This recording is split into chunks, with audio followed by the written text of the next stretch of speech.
Durante el otoño de 1943, Evelyn Moore, una joven enfermera estadounidense de 24 años, trabajaba en un hospital militar de Nueva York, con una mezcla de esperanza y ansiedad, atendía diariamente a soldados heridos que regresaban del frente europeo.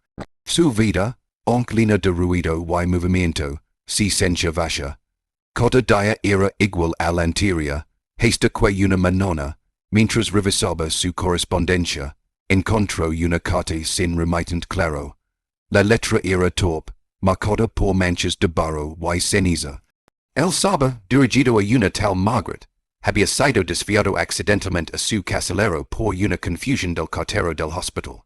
Intrigada, Evelyn dudó unos segundos antes de abrirla, pero la curiosidad venció. La carta, escrita por un soldado británico llamado Thomas Langley, estaba cargada de emoción. Tenía una franqueza conmovedora.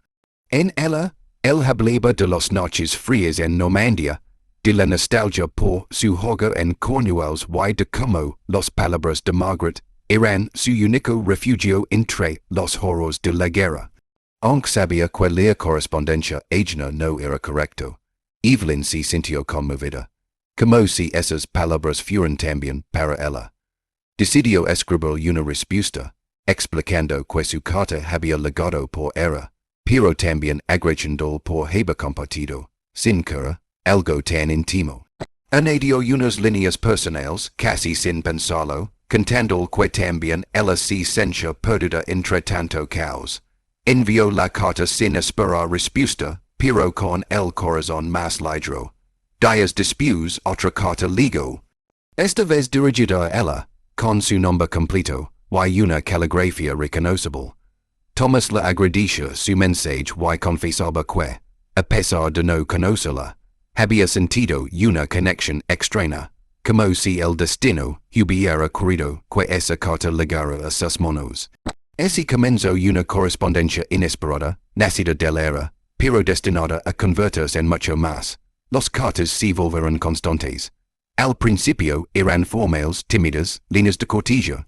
Evelyn escribía después de cada turno, buscando en las palabras de Thomas un alivio que no encontraba en su entorno.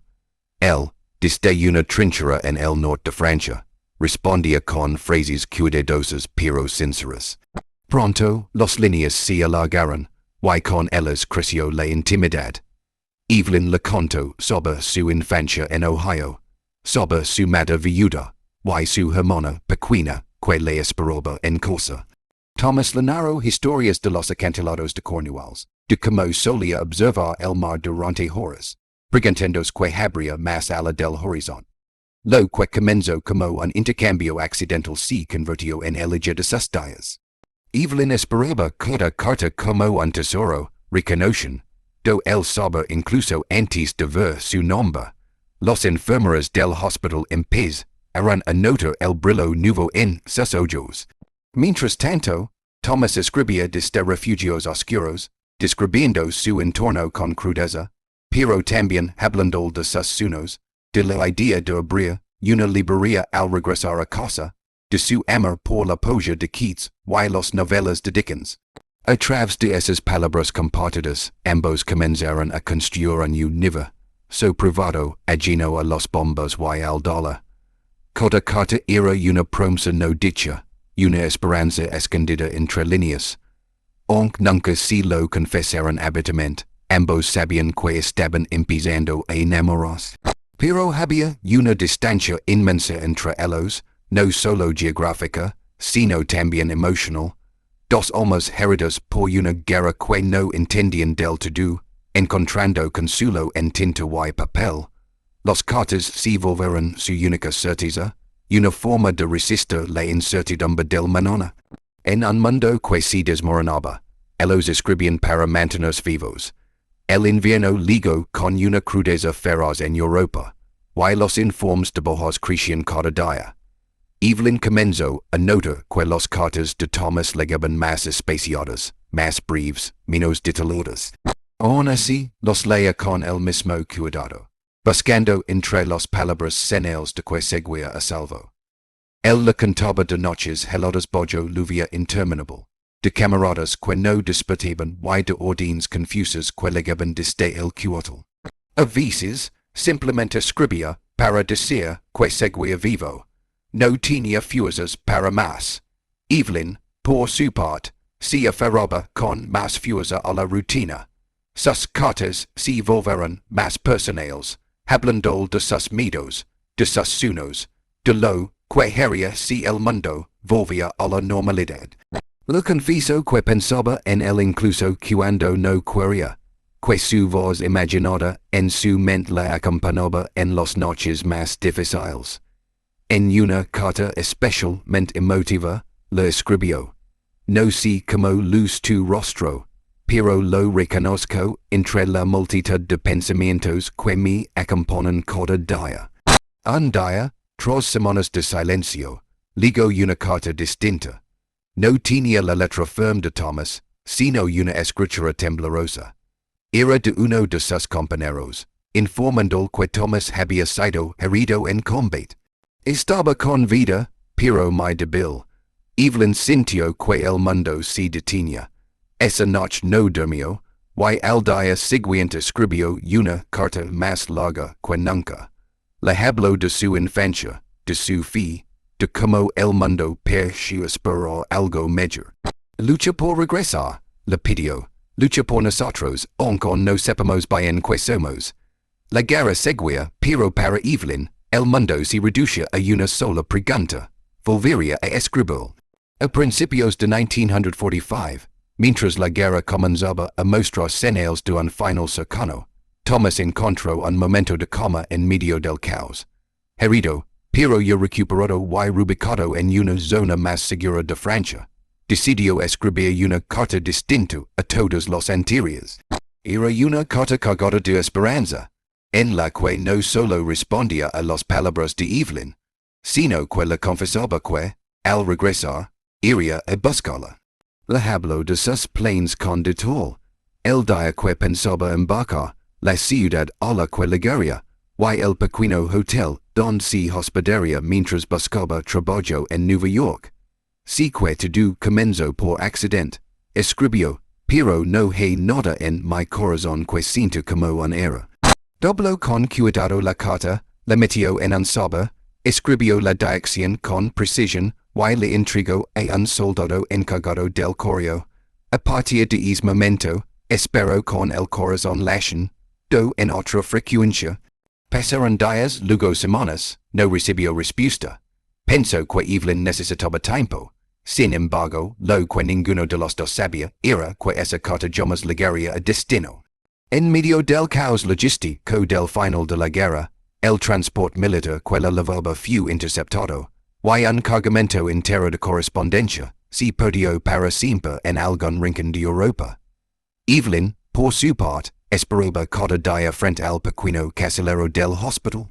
Las cartas anteriores de Thomas habían sido más escasas, pero siempre llegaban. Esta vez, el silencio se alargaba de forma inquietante.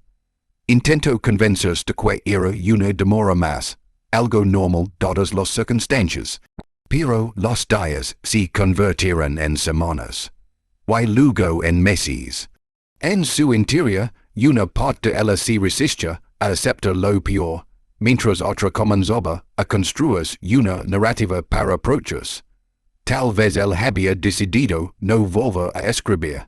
Tal vez se dio cuenta de que lo suyo no tenía sentido más allá del papel. La incertidumbre fue más dolorosa que cualquier verdad. Evelyn guardó todas las cartas que él le había enviado en una caja de madera que escondía bajo su cama. A veces los releía, buscando pistas, intentando leer entre líneas algo que no estuviera allí.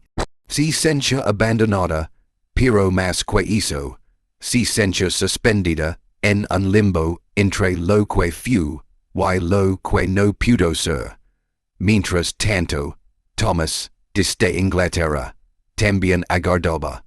Llegó a pensar que su carta había sido ignorada. Que quizás había sobreestimado lo que él sentía. La falta de respuesta lo hizo guardar silencio y el destino, que hasta entonces parecía conspirar a su favor, si encargo de separarlos sin que ninguno supiera por qué. La posguerra trajo consigo un air extraño de alivio mezclado con pérdida. El mundo había cambiado, y con él, todos los que sobrevivieron.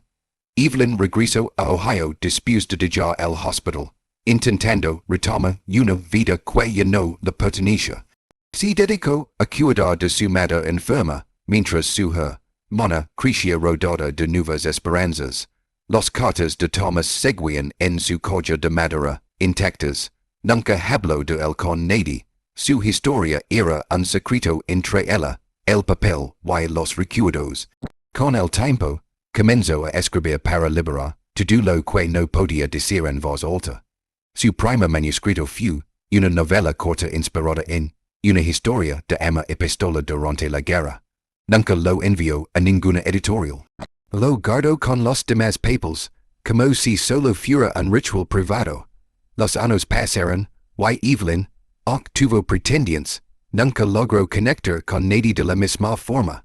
A veces miraba al mar, imaginando que del otro lado, él también la recordaba. Thomas, por su parte, volvió a Cornwalls. Intentó adaptarse, trabajó en un pequeño taller de reparación de bicicletas, y más tarde en una librería local. Las cartas de Evelyn también estaban guardadas con cuidado en una caja. Al igual que ella, nunca encontró las palabras ni el momento adecuado para retomar el contacto. Temía enfrentarse al vacío, a la posibilidad de que ella era seguido adelante. Escribió decenas de cartas que nunca envió. En cada una de ellas, trataba de contar su vida, pero siempre se detenía antes de terminar. Ambos vivían con la constante sensación de que algo quedó inconcluso. Los días se acumulaban como polvo sobre los recuerdos, pero nada lograba borrar completamente lo que habían compartido. Había un juego que nadie más podía llenar. Sin saberlo, durante años, Evelyn y Thomas visitaron los mismos pensamientos. La posibilidad de un encuentro, de una explicación, de una verdad revelada demasiado tarde.